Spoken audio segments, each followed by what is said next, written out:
Hey, welcome to Oosha Reviewed. Today I'm going to be reviewing Celeste.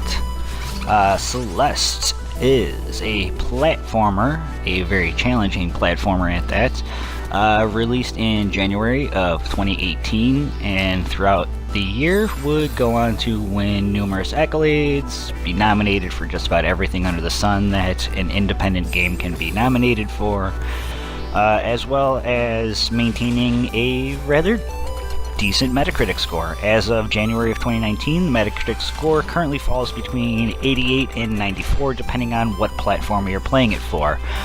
I dragged my feet on this game. When it first came out, people were raving about it, loving it.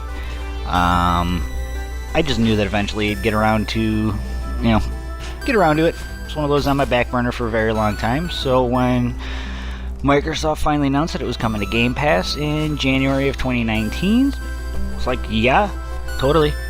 And I'll be honest, at first, I got the platforming elements of this game. I saw the challenge.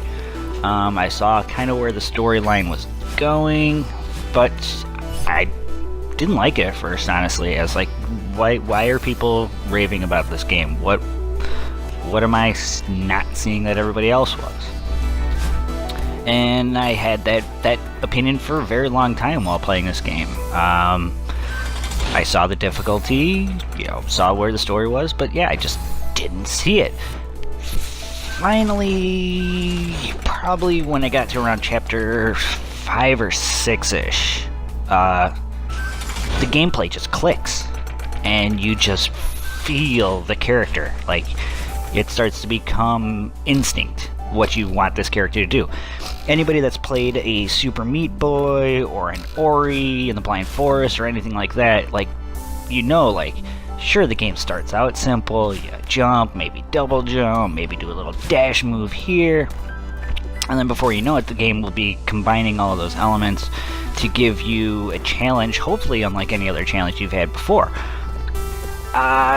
With this, it ramped up kind of at an odd pace for me, I think. I think that's why at first I didn't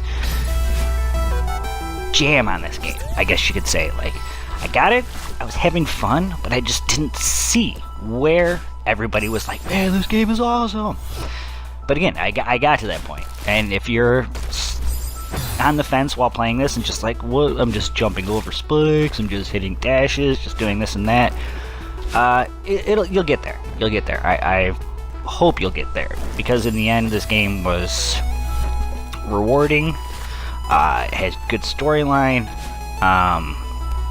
Music is fantastic. The art design is great.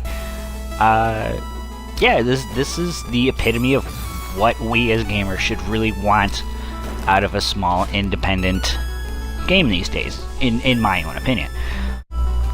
So what is it you're exactly trying to do in Celeste? Well, you are Madeline, who is trying to climb what is called Celeste Mountain.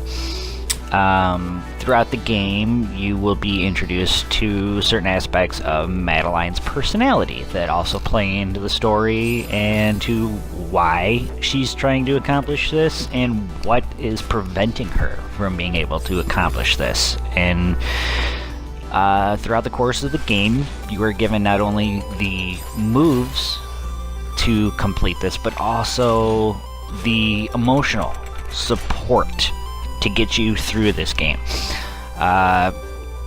Madeline and yourself are both going to be extremely frustrated and filled with self-doubt at certain times in this game. I know it sounds a little weird to say that you will be filled with self-doubt, but there will be times in this game where you're just like, it's so precise, where you're just like, dude, I don't think I'm going to be able to do this. And then over time, you practice, you'll get to Carnegie Hall. And that's where the game really does reward you. When you get to those super difficult sections later on in the game where it's just precise, button, boom, bang, boom. It's almost like learning to play an instrument, if you will. That's going to take, that perfect solo to get you through, this next section of the game. That, again, is where this game really rewards you. I can't tell you how many times I would get past the screen. And as you can see on the screen here, when you do die, you don't go back very far. You just go back to the last time you transitioned from screen to screen. So there'd be numerous times where, you know, boom, bam, boom, die, boom, boom, boom, die. And then you finally get to the end, and you just can't help but just throw your hand up and be like, yes, I did it! Only to be met by something even more difficult. That's going to take you another, you know, anywhere from 2 to 5 minutes to figure out just how to get out of this room. There's also strawberries and lots of hidden paths for you to discover. And there is a very, very good amount of replay value to this game. Every level is going to have other collectibles, not just these strawberries for you to collect, but there's also tape cassettes. There are the B-sides and the C-sides, as they call them in this game. They're alternate levels, as well as giving you an alternate music track to play through while you're playing those levels. There's also the crystal hearts for you to collect that will unlock the super, super difficult core of Celeste Mountain. For the truly hardcore and the somewhat the people that really want the supreme difficulty, like, it's there for you. I myself, again, I love this game. Any of you that have not played this game, you really owe it to yourself.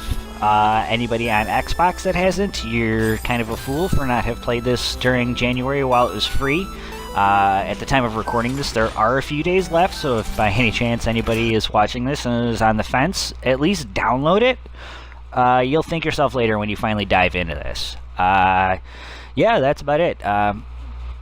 Play Celeste, support your independent developers. They're the ones with the true creativity, willing to, you know, take risks these days in this industry, so definitely get out there, support those guys.